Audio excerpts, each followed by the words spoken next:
हरिओम। चलिए शुरुआत करते हैं। हम बात कर रहे थे समकालीन भारत एवं शिक्षा की, यानी कि कॉन्टेम्प्रेरी इंडिया एंड एजुकेशन। तो इसमें हम आज बात करेंगे मुस्लिम शिक्षा की विशेषताओं का उल्लेख कीजिए, यानी कि मुस्लिम शिक्षा की विशेषताओं के बारे में बात करेंगे, कैरेक्टरिस्टिक्स ऑफ मुस्लिम एजुकेशन। तो प्रश्न है कि मुस्लिम कालीन शिक्षा की विशेषताओं का उल्लेख कीजिए तथा आधुनिक जीवन में उनकी उपादेयता का वर्णन कीजिए। तो ये प्रश्न ऐसे भी आ सकता है, या फिर प्रश्न आ सकता है कि मुस्लिम शिक्षा की महत्वपूर्ण विशेषताओं का संक्षेप में वर्णन कीजिए। या फिर प्रश्न आ सकता है कि आप आधुनिक भारत में इनमें से किसको पुनर्जीवित करना चाहोगे और क्यों। इनमें से किसको पुनर्जीवित करना चाहोगे। या फिर प्रश्न आ सकता है कि मुस्लिम कालीन शिक्षा की मुख्य विशेषताओं का उल्लेख कीजिए, या मुस्लिम कालीन शिक्षा की 4 विशेषताएं बताइए।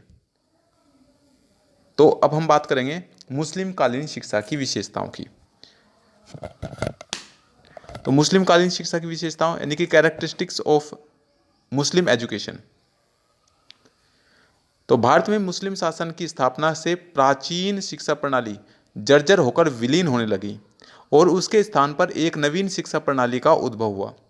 मुसलमानों की यह नवीन शिक्षा प्रणाली लगभग 600 वर्ष तक प्रचलित रही, मतलब चालू रही। और इस शिक्षा प्रणाली की कुछ विशेषताओं ने भयंकर विद्रोह और राजनीतिक संघर्षों के मध्य भी इसको जीवित रखा। तो इसकी कौन कौन सी विशेषताएं हैं मुस्लिम कालीन शिक्षा की। तो मुस्लिम शिक्षा की विशेषताएं हैं, पहली बात है व्यवहारिक शिक्षा। तो मुस्लिम शिक्षा केवल शिक्षित करने के लिए नहीं बल्कि व्यवहारिक जीवन के लिए भी थी। परलोक व पुनर्जन्म में विश्वास न करने के कारण, यानी कि जो मुस्लिम लोग थे वो पुनर्जन्म यानी फिर से जन्म लेना, तो पुनर्जन्म में विश्वास न करने के कारण मुसलमान शिक्षा को आध्यात्मिक विकास और मोक्ष प्राप्ति का साधन नहीं मानते थे। जो शिक्षा थी उसको वो मोक्ष प्राप्ति का साधन नहीं मानते थे। उनका विश्वास था कि जीवन केवल इसी संसार में है, अतएव शिक्षा के द्वारा व्यक्ति को इस जीवन हेतु तैयार किया जाना चाहिए। और इस विचार से प्रभावित होकर ही उन्होंने शिक्षा को व्यवहारिक रूप प्रदान किया। पॉइंट नंबर 2, निःशुल्क शिक्षा। तो वैदिक और बौद्ध काल के समान मुस्लिम काल में भी शिक्षा निःशुल्क थी। मकतबों व मदरसों में रहने वाले छात्रों को निःशुल्क शिक्षा के अलावा निःशुल्क आवास, भोजन और वस्त्रों की भी सुविधा थी। पॉइंट नंबर 3, कक्षा नायकीय पद्धति। तो मध्यकालीन शिक्षा संस्थाओं में केवल कक्षा नायकीय पद्धति का प्रचलन था। इसमें उच्च कक्षाओं के प्रतिभाशाली छात्र या नायक निम्न कक्षाओं के छात्रों को पढ़ाकर शिक्षण कार्य में अध्यापक की सहायता करते थे। इस पद्धति को मुसलमानों ने प्राचीन भारतीय शिक्षा पद्धति से ग्रहण किया था। यानी कि मुसलमानों ने कहाँ से इस पद्धति को लिया था, तो प्राचीन भारतीय शिक्षा पद्धति से ग्रहण किया था। पॉइंट नंबर 4, व्यक्तिगत संपर्क। तो प्राचीन भारतीय पद्धति में की तरह मुस्लिम शिक्षा में भी गुरु व शिष्य का संपर्क व्यक्तिगत था। शिक्षक अपने छात्रों के साथ ही निवास करता था और उन्हें अपने विचारों और आदर्शों से प्रभावित करता था। शिक्षक छात्रों की प्रतिभा एवं कुशलता और योग्यता में निरंतर वृद्धि करने में योग देता रहता था। पॉइंट नंबर 5, शिक्षक की स्थिति, यानी कि शिक्षक की क्या स्थिति थी। तो शिक्षक के प्रति लौकिक दृष्टिकोण के कारण इस युग में शिक्षक की स्थिति में बदलाव आ गया था। अब उसकी स्थिति प्राचीन भारतीय शिक्षक से उच्च थी। डॉक्टर FEK ने लिखा है कि तत्कालीन शिक्षक की सामाजिक स्थिति उच्च थी और वे साधारणतः चरित्रवान मनुष्य थे जिनको प्रतिष्ठित व्यक्तियों का विश्वास व सम्मान प्राप्त था। जाफर ने भी इसकी पुष्टि करते हुए लिखा है कि शिक्षकों का समाज में उच्च स्थान था। यद्यपि उनका वेतन अल्प था, यानी कि थोड़ा वेतन था, तथापि यानी कि फिर भी उनको सार्वजनिक सम्मान व विश्वास प्राप्त था। लोग उन पर विश्वास करते थे, उनका सम्मान करते थे। पॉइंट नंबर 6, शिक्षा का संरक्षण। तो प्राचीन काल की अपेक्षा मुस्लिम काल में शिक्षा को राज्य का विशेष संरक्षण प्राप्त हुआ और इस काल के लगभग सभी शासकों ने शिक्षा में रुचि व्यक्त की। अधिकांश शासकों ने अपने शासन के दौरान विभिन्न भागों में मकतबों, मदरसों और पुस्तकालयों की स्थापना करके शिक्षा के प्रति प्रेम व उदारता का परिचय दिया। शिक्षा को प्रोत्साहन देने के लिए छात्रों को छात्रवृत्तियां एवं शिष्यवृत्तियां भी प्रदान की गई। यानी कि छात्रवृत्तियां भी प्रदान की जाती थी या शिष्यवृत्तियां प्रदान की जाती थी। इस प्रकार से शिक्षा का संरक्षण प्राप्त होने से उसका बहुत प्रसार हुआ। पॉइंट नंबर 7, गुरु शिष्य संबंध। तो प्राचीन शिक्षा प्रणाली के समान मुस्लिम काल में भी शिक्षक और छात्र में निकट संपर्क रहता था। मकतबों एवं मदरसों में शिक्षक छात्र का व्यक्तिगत रूप से ध्यान रखते थे और यह व्यक्तिगत संपर्क छात्रों की योग्यता, कुशलता एवं प्रतिभा को विकसित करने में भी सहायक सिद्ध होता था। पॉइंट नंबर 8, शिक्षा की अनिवार्यता। इस्लाम धर्म के प्रवर्तक मोहम्मद साहब ने ज्ञानार्जन को न केवल आवश्यक कर्तव्य माना, अपितु वह ज्ञान को अमर तत्व प्रदान करने वाला मानते थे।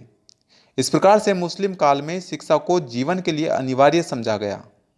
मुसलमानों के द्वारा शिक्षक को व्यक्ति के जीवन के लिए 3 मुख्य कारणों के द्वारा अनिवार्य माना गया। कौन कौन से मुख्य कारण थे?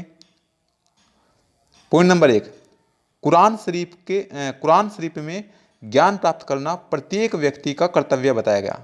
तो कुरान शरीफ में ज्ञान प्राप्त करना प्रत्येक व्यक्ति का कर्तव्य बताया गया। दूसरी बात, मुसलमानों के द्वारा मोहम्मद साहब के इस कथन में विश्वास किया गया कि जो छात्र ज्ञान की खोज करता है उसे ईश्वर स्वर्ग में उच्च स्थान प्रदान करता है। जो छात्र ज्ञान की खोज करता है उसे ईश्वर स्वर्ग में उच्च स्थान प्रदान करता है। और तीसरी बात क्या बताई गई? तीसरी बात बताई गई कि इस्लाम धर्म में कहा गया है कि जो मनुष्य ज्ञान प्राप्त करता है वह धार्मिक कार्य करता है और जो ज्ञान की बात करता है वह ईश्वर की प्रशंसा करता है।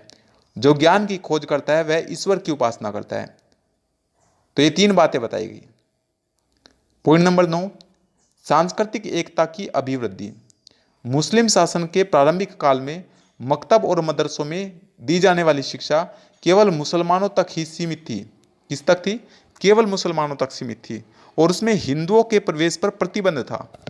तो सांस्कृतिक एकता की अभिवृद्धि थी, यानी कि मुस्लिम शासन के प्रारंभिक काल में मकतब और मदरसों में दी जाने वाली शिक्षा केवल मुसलमानों तक ही सीमित थी और उसमें हिंदुओं के प्रवेश पर प्रतिबंध था। सिकंदर लोदी के समय से यह प्रतिबंध हटा। किसके समय से हटा? सिकंदर लोदी के समय से प्रतिबंध हटा। फलस्वरूप सभी जातियों को हिंदू मकतबों और मदरसों में प्रवेश करके मुसलमानों के साथ शिक्षा ग्रहण करने लगे थे। पॉइंट नंबर 10, साहित्य व इतिहास का विकास। तो मुस्लिम काल में साहित्य व इतिहास का पर्याप्त विकास हुआ। मुसलमान शासकों ने दर्शन, नीति आदि विषयों पर साहित्य का निर्माण कराया। रामायण, महाभारत आदि हिंदू ग्रंथों का फारसी में अनुवाद कराया और इस काल में सबसे पहले क्रमबद्ध इतिहास का लेखन आरंभ हुआ, मतलब क्रम से इतिहास का लेखन आरंभ हुआ। पॉइंट नंबर 11, धार्मिक व लौकिक शिक्षा का समन्वय। धार्मिक व लौकिक शिक्षा का समन्वय। तो मुस्लिम शिक्षा की सर्वप्रथम विशेषता धार्मिक व लौकिक शिक्षा का समन्वय थी। मदरसों में छात्रों को कुरान का अध्ययन करने के साथ ही भूगोल, इतिहास, अर्थशास्त्र आदि विषयों की शिक्षा भी दी जाती थी। इस प्रकार से शिक्षा के दोनों स्तरों पर धार्मिक व लौकिक विषयों का समावेश था। बात करते हैं पॉइंट नंबर 12 की, कला कौशलों की उन्नति। तो मुस्लिम काल में कला एवं कौशलों की भी पर्याप्त उन्नति हुई और इन कलाओं में मूर्ति कला, लेखन कला, नृत्य कला, संगीत कला, चित्रकला, बागवानी आदि कलाएं प्रगति पथ पर थी। जितना इस काल में आगे बढ़ी उतना अन्य कालों में नहीं बढ़ी और इन कलाओं के विकास में मुस्लिम शासकों का भी पर्याप्त योगदान मिलता रहा। अब बात करते हैं आधुनिक शिक्षा के लिए ग्रहणीय तत्व, यानी कि मुस्लिम कालीन शिक्षा के वे तत्व जो आज की शिक्षा के लिए महत्वपूर्ण हैं। Element acceptable for modern education. तो मुस्लिम शिक्षा के कतिपय दोष थे, किंतु इस शिक्षा प्रणाली में अनेक ऐसे उपयोगी तत्व भी मिलते हैं जो आधुनिक शिक्षा में भी ग्रहणीय हैं और इनका उल्लेख निम्नवत है। कौन कौन से हैं जो उस समय के तत्व हम आज की शिक्षा में यूज कर सकते हैं, प्रयोग कर सकते हैं? तो नंबर 1 है व्यवहारिक शिक्षा।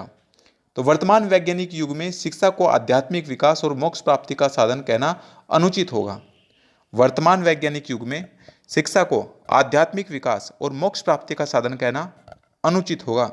यह आवश्यक है कि जिस प्रकार मुस्लिम शिक्षा में व्यवहारिक विषयों को महत्व दिया जाता था, कैसे विषयों को? व्यवहारिक विषयों को महत्व दिया जाता था, उसी प्रकार से भारत की आधुनिक शिक्षा में भी महत्व दिया जाना चाहिए। व्यवहारिक शिक्षा प्राप्त करके छात्र समाज का एक जिम्मेदार नागरिक बन सकेगा और अपना जीविकोपार्जन सरलता से कर सकेगा। पॉइंट नंबर 2, दूसरा कौन सा ग्राह्य तत्व है? निःशुल्क शिक्षा है। तो निःशुल्क शिक्षा, मुस्लिम शिक्षा प्राथमिक व उच्च दोनों स्तर पर निःशुल्क थी। जो मुस्लिम शिक्षा थी वो प्राथमिक स्तर पर और उच्च स्तर पर दोनों में ही निःशुल्क शिक्षा थी। आधुनिक भारतीय शिक्षा प्राथमिक स्तर पर तो निःशुल्क है, लेकिन माध्यमिक व उच्च स्तर पर निःशुल्क नहीं है।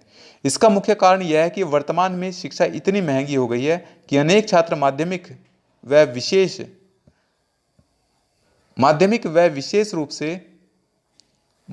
विशेष रूप से उच्च शिक्षा के लिए लालायित होने पर भी उससे प्राप्त होने वाले लाभों से अर्थाभाव के कारण वंचित रह जाते हैं। नंबर 3, व्यक्तिगत संपर्क। तो मुस्लिम युग के अधिकांश मदरसों में शिक्षक और छात्र साथ साथ रहते थे। फलस्वरूप उनमें व्यक्तिगत के साथ साथ भावनात्मक संबंध भी स्थापित हो जाता था।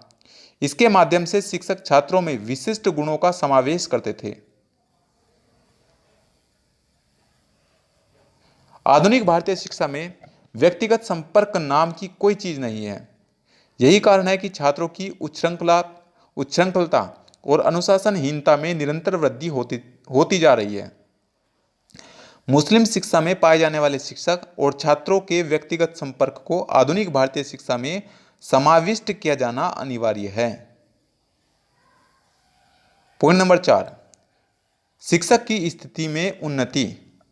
तो मुस्लिम युग में अधिकतर शिक्षकों को छात्रों की भक्ति, समाज का सम्मान व राज्य का सम्मान मिलता था। पॉइंट नंबर 5, धार्मिक व लौकिक शिक्षा का समन्वय। धार्मिक और लौकिक शिक्षा का समन्वय। तो आधुनिक भौतिकवादी युग में लौकिक शिक्षा बहुत आवश्यक है और इसे भुलाया। पॉइंट नंबर 4 यहां से है, थोड़ा छूट गया इसमें, है ना। शिक्षक की स्थिति, भाई शिक्षक की स्थिति में उन्नति क्या थी कि मुस्लिम युग में अधिकतर शिक्षकों को छात्रों की भक्ति, समाज का सम्मान और राज्य का संरक्षण प्राप्त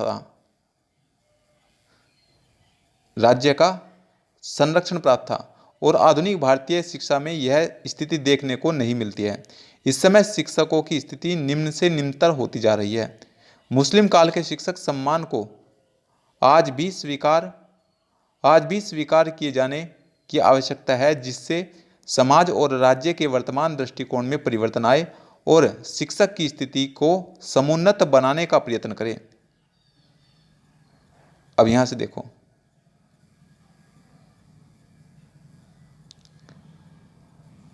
धार्मिक एवं लौकिक शिक्षा का समन्वय। तो आधुनिक भौतिकवादी युग में लौकिक शिक्षा बहुत आवश्यक है। लौकिक शिक्षा बहुत आवश्यक है और इसे भुलाया नहीं जा सकता। इससे क्या नहीं किया जा सकता? इसे भुलाया नहीं जाना चाहिए। धर्म व्यक्ति के जीवन और नैतिक चरित्र का आधार है और आधुनिक भारतीय शिक्षा की परिधि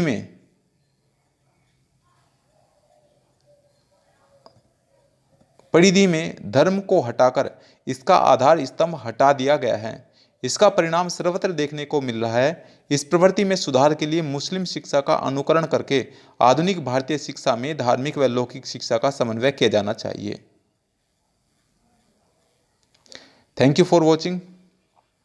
please like, comment, share and subscribe.